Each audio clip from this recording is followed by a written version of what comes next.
Hello, my name is Jay Rana, and today, September 16th, is my birthday. This year, it's a very special birthday. First of all, I'm turning 22 years old, so the Taylor Swift song now applies to me. Second of all, perhaps more importantly, this year is a year of square numbers. Let's take a look. So, the current year is 2025. As many of you may know, this is equal to 45 squared. But if you notice, take a look at 45 here. That's the sum of all positive integers from 1 to 9. So you can write that as 1 plus 2 plus 3 plus 4 plus 5 plus 6 plus 7 plus 8 plus 9 whole squared. There's an interesting property about the square of a sum of consecutive numbers. It equals the sum of consecutive cubes.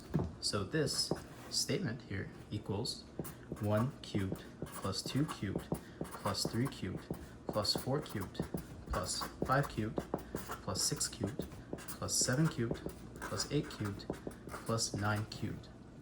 Now, unfortunately, the proof for this is out of the scope of this video because I have homework due tonight. But let me show you what's extra special about this date in particular.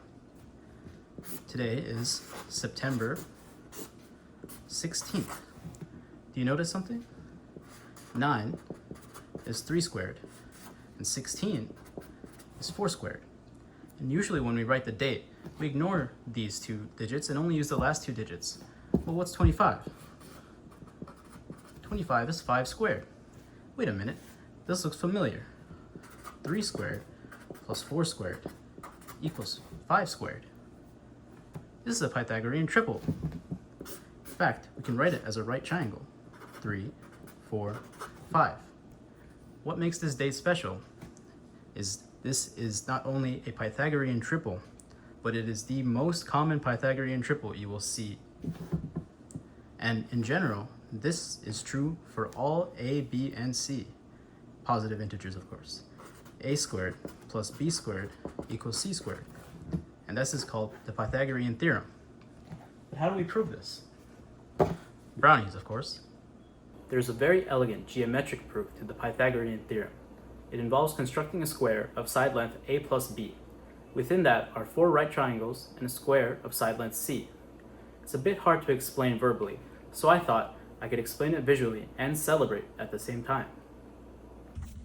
Now, you'll have to forgive me. I'm not a baker, and I haven't baked anything in quite a while, so I was a bit rusty. But after preparing the mixture and pouring it in the pan, I put it in the oven. While it was baking, I created the parchment paper that I will put the brownie on. This parchment paper will have the square of side length a plus b, as well as the 4 right triangles and the center square. Don't worry, I'm fairly confident that these markers can't bleed through this parchment paper. Anyway, I drew a square 7 inches by 7 inches, since 3 plus 4 is 7. And then I drew 4 lines to create 4 right triangles where the sides are 3 and 4. So we already know the Pythagorean theorem, so our length is 5, but we'll prove that later on as well. I know at least one person is going to ask, yes, I did start measuring from the 0 tick of the ruler and not the actual beginning of the ruler. I drew the initial state of the brownie in black pen, and I drew the new state of the brownie in red pen. Bonus points if you get that reference. And now, with our parchment paper complete, it was time to remove the brownie from the oven. As I said, I'm not a baker, so my method of removing it from the pan was a bit unorthodox, but hey, I'm an engineer. So, here's our brownie. It's a little cracked and broken, partially because of the cooling and partially because of the unique way I removed it from the pan, but it should still work well for our demonstration. So I'm going to start by cutting the right triangles out.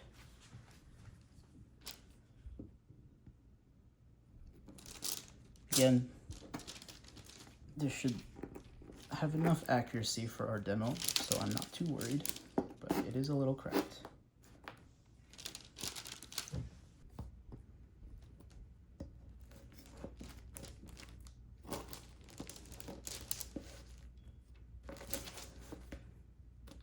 It's going very well.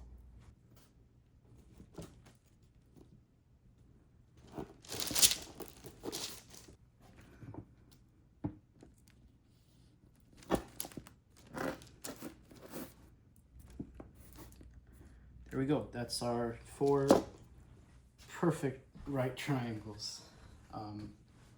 But you'll notice in the middle, 3, 4, 5, this is a square with side length 5. The area of this square is 5 squared equals 25. Now I'm going to shift the center square away from the board a little bit. So the move didn't go so well, but hey, it's not like baking is an exact science.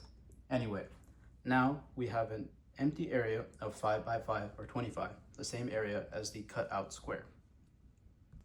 But now, here's the heart of the proof. Watch what happens when I shift the triangles around. Or at least try to.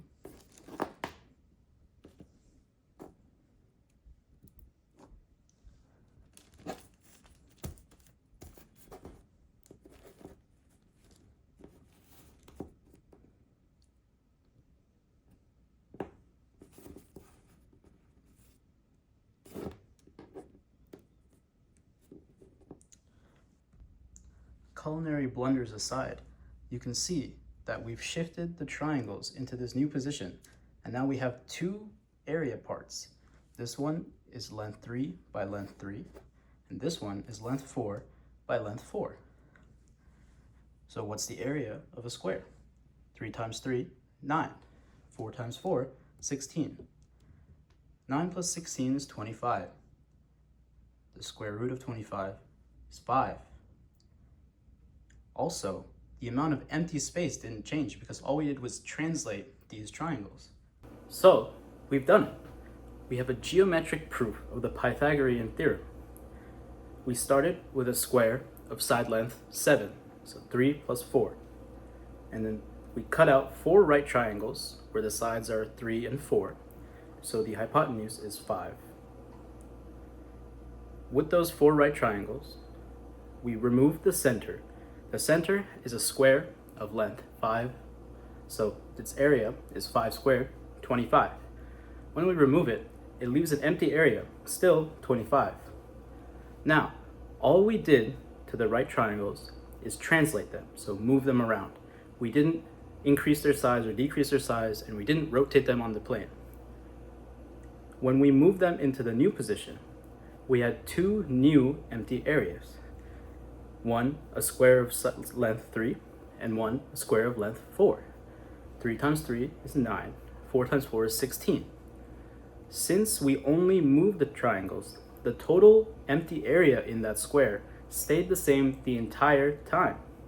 So that means 3 times 3 plus 4 times 4 is 5 times 5. 3 squared plus 4 squared equals 5 squared.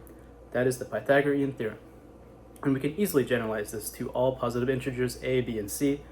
You can look on Wikipedia for the general construction proof, as well as a nice little sliding animation. Of course, our demo was not optimal and very inaccurate, my bad.